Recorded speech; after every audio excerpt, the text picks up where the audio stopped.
سلام خدمت داداش گلم پارتیزان اسمتن که حالا نمیفهمم ولی اسم کانال تکه میفهمم میگم. همینجور که قولش دادم برات گفتم آموزش بارت سیاه میدم، فیلم میگیرم، الان میگیرم الان میخوایم درستش کنیم. خب برای بارت سیاه بخوایم درست کنیم به زغال نیاز داریم. زغال درخت بید بهترین زغال درخت کاج هم خوبه. من بید استفاده کردم، خودم درست کردم. اینجا تو کارسانوس هسته با شاخهای بیدم درست کردن با اینا درست کردم بهتر. بعد به پتانسیول نیترات نیاز داریم و گوگرد.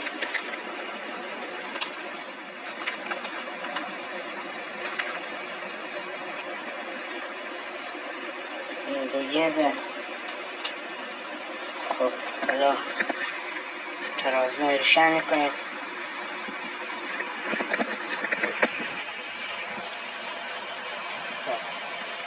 این معقد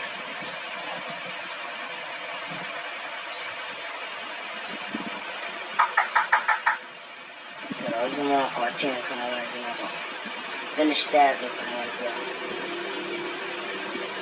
خب پارسنگ زرخانگی صفر زغال رو پودرش کردم میکنم تو جوان خوبی داشت. خب این از زغال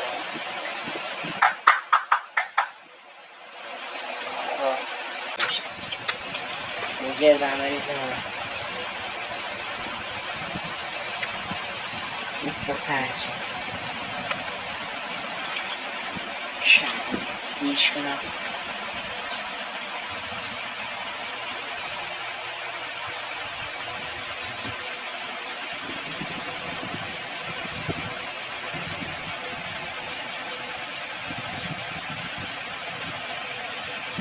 این از سی دارم گوگرد.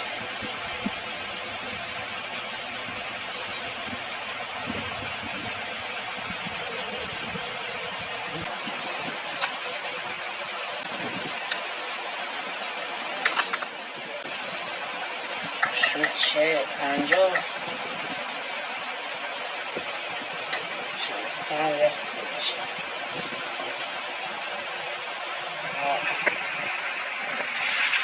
جوغن همه میزن تو جوغن.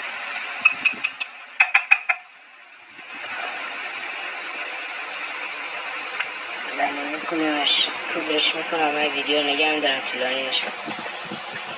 ویدیو هم کم طولانی شد. اینو خوب پودرش میکنیم. هرچی پودرتر بشه این مواد مخلوط بشه بارت بهتری به دست میاد.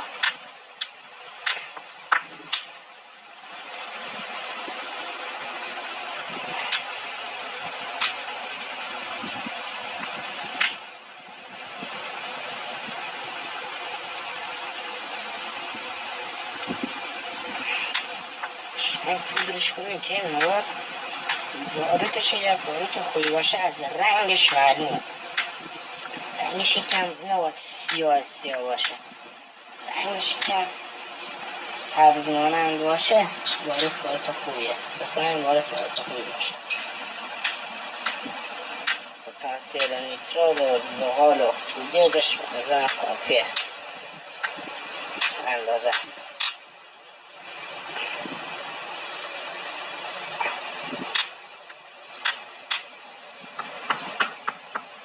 از جوغن آهنی هم استفاده نکنید یا از سنگه استفاده کنید. الان سنگه یا از پلاستیکی استفاده کنید. چون آهنی وقتی اینجوری میگوید احتمالی که جرقه بزنید باید آتیش بگیره زیاد هست. خب حالا فکرم کافیه به خوش باشه. بریم روی تست. خب من باروت تستش کردم. زغالش کم بود 3 گرم و 50 یا همون 3.5 بهش زغال اضافه کردم. الان تستش میکنم که ببینید چی شده.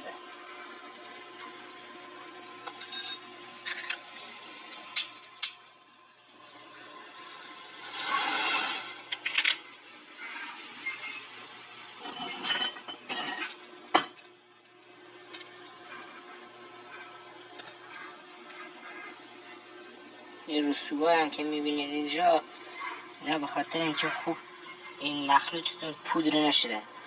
باروت وقتی که هرچی پودرتر بشه، میکستر بشه، بهتر میشه، رسوب کمتر ایجاد میکنه. این به خاطر اون احتمالا یا زغال خوب کوبیده نشده، له نشده، یا بوگه.